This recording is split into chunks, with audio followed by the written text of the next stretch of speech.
जीव को जो है तो अभिमान जो है तो ठाकुर जी से दूर करता है।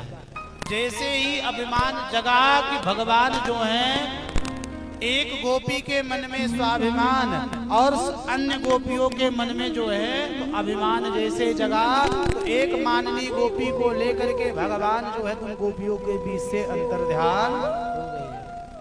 जैसे ही अंतर ध्यान हुए, सुखदेव बाबा कहते हैं राजन परीक्षित, मानो ऐसा लगा कि जैसे गोपियों के प्राणों को किसी ने हर लिया हो। सभी बेचैन हो गई, विह्वल हो गई, हा कृष्ण कह कर करके पुकारने लगी।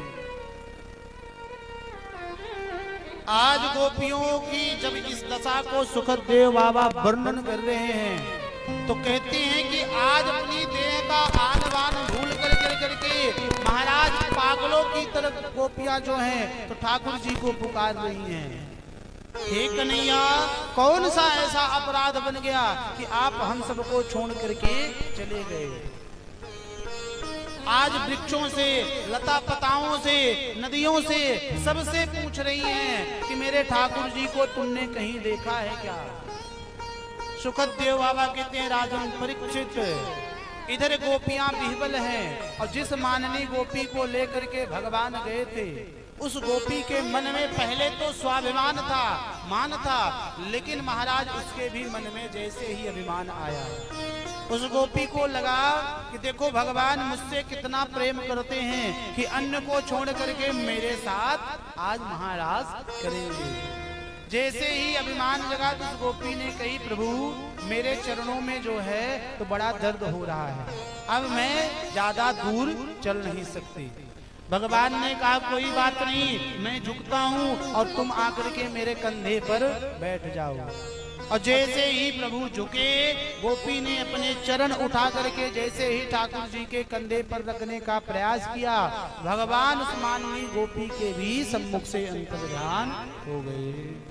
जैसे ही अंतर ध्यान हुए कि वह माननीय गोपी भी वहीं पर चित्कार करती हुई गिर गई कि कन्हैया मुझे माफ कर दो, मैं आपको पहचान ना सकी, मुझसे गलती हो गई, मेरे समक्ष आ जाओ।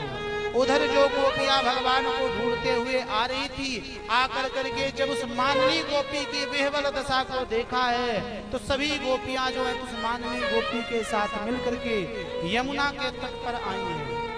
आज गोपियां विचार करती हैं कि अब इस शरीर को लेकर के अपने अपने घर तो नहीं जाएंगी, यदि ठाकुर तुम नहीं आए तो इसी यमुना के जल में प्रविष्ट होकर के अपने प्राणों का अंत जरूर कर देंगी, लेकिन लौट करके पुनः घर गृहस्थी में जाएंगी नहीं।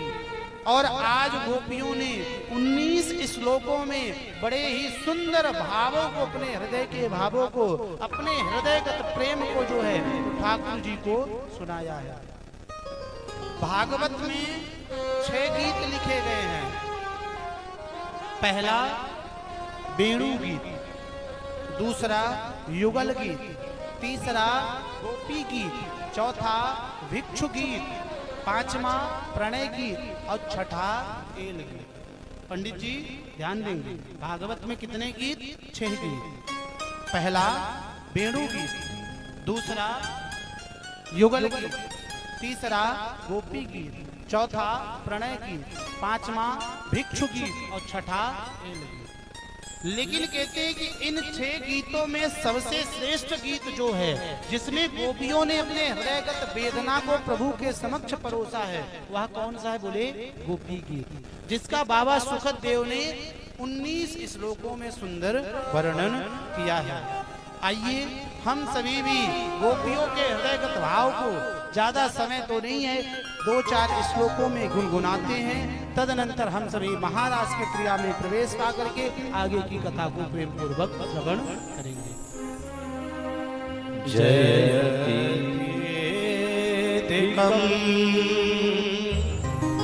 जन्मना ब्रज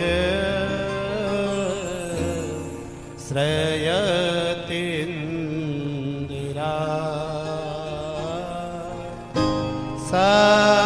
शाश्वत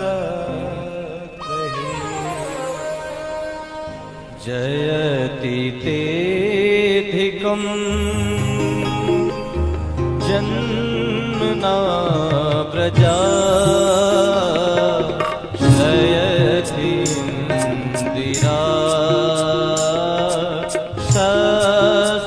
शस्त्रगृही दैत्यदेशता दीक्षुता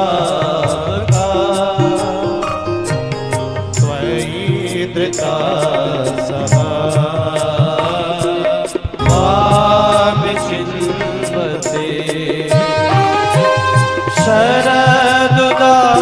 शरदुदासये साधुजातसा सरसिजोधरा श्रीकृष्णादृशा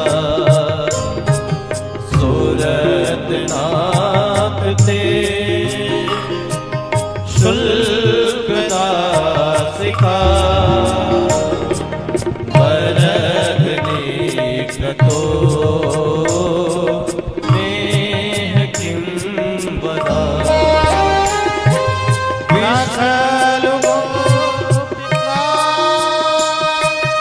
नंदनो बाबा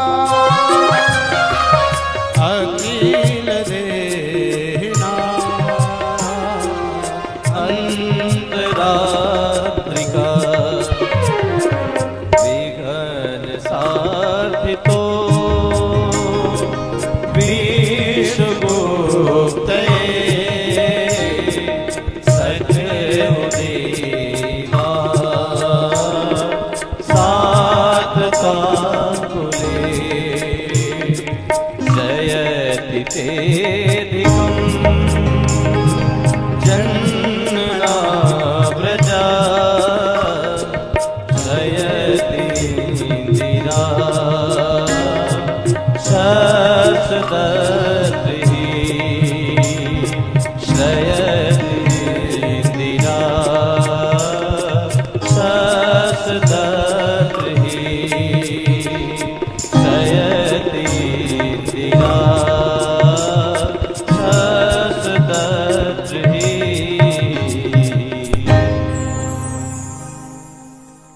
आज गोपियां जो हैं यमुना के तट पर करुण पुकार कर रही हैं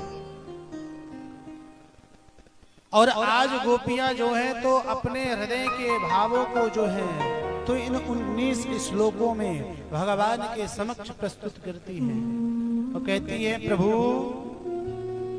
आप जब से इस ब्रजमंडल में जन्मे हो जयत तेधिकम जन्मना ब्रजः तब से इस ब्रज प्रदेश की जो महिमा है इतनी बढ़ गई है कोई आपके एक बार वैकुंठ का परित्याग कर दे लेकिन महाराज जिसको यदि ब्रज में वास मिल जाता है वह छोड़ता नहीं और ऐसे ब्रज का वास पाने के बाद भी आज हम आपके लिए लालायित हैं हे नंद नंदन श्याम सुंदर हे ठाकुर जो भी अपराध बना हो आप हमें क्षमा करें और यदि आप मुझे क्षमा कर करके हम सबके समक्ष नहीं आएंगे तो प्रभु निश्चित कहते हैं अपनी अपनी कसम खा करके कहते हैं कि हम अपने प्राणों का परित्याग कर देंगे लेकिन लौट करके वापस अपने अपने घर को नहीं जाएंगे। जब गोपियों ने 19 श्लोकों में करुण पुकार करी है सुखदेव कहते हैं रुद्रुदु स्वास्वरम राजम कृष्ण दर्शन लालसः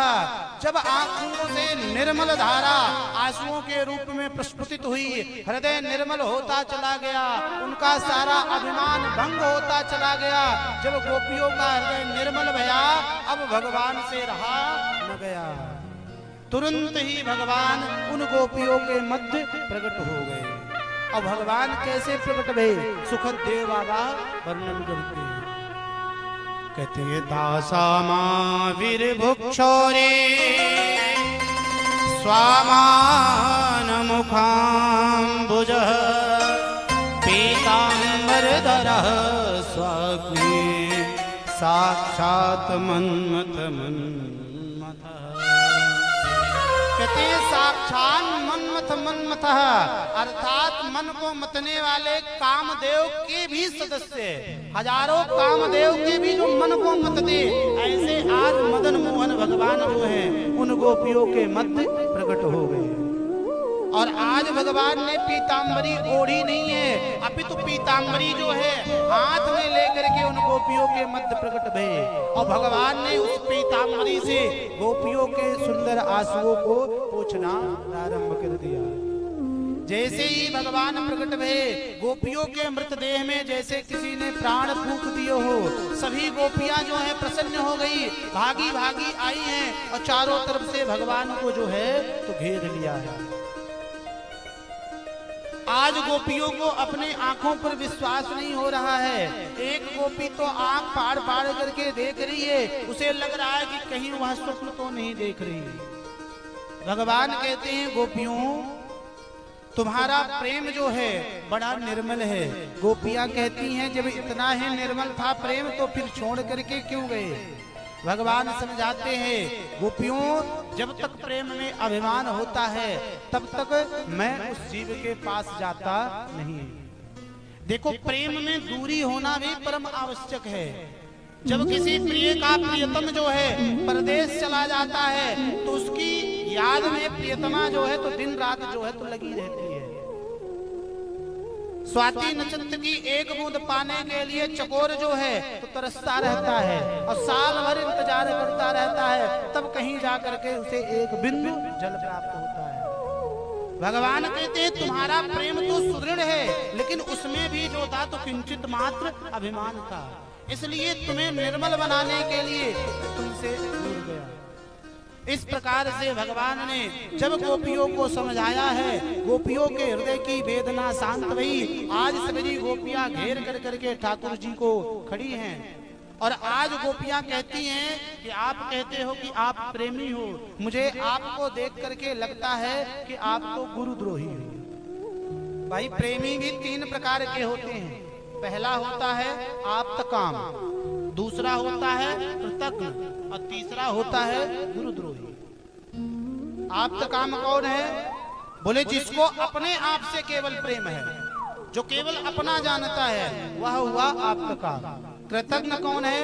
बोले महाराज कोई यदि परोपकार भी कर देता है उसके एहसानों को उसके किए कराए को भी भूल जाता है और विपत्ति पड़ने पर उसी को ही पीठ दिखा देता है, वह है कृतज्ञ। और तीसरा होता है गुरुद्रोही। भगवान ने कहा गोपियों ऐसा लांछन तो मत लगाओ, भाई मैं भी उतना ही प्रेम तुमसे करता हूँ जितना तुम करती हो।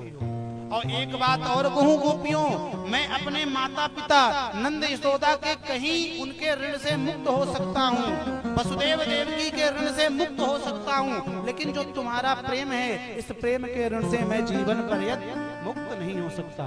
इसलिए गोपियों आज तुम निर्मल हो गई हो, बताओ तुम अपने इस प्रेम के बदले क्या चाहती हो। तब गोपियां कहती है कि प्रभु जैसे आपने हमें विहार करने के लिए बुलाया था, हम तो केवल आपका सायुज्य प्राप्त करना चाहती हैं। भगवान प्रसन्न हो गए और जितनी गोपियां उतने ही ठाकुर जी प्रकट भये और भगवान पुनः जो हैं तो आज गोपियों के संग यमुना के तट पर महाराज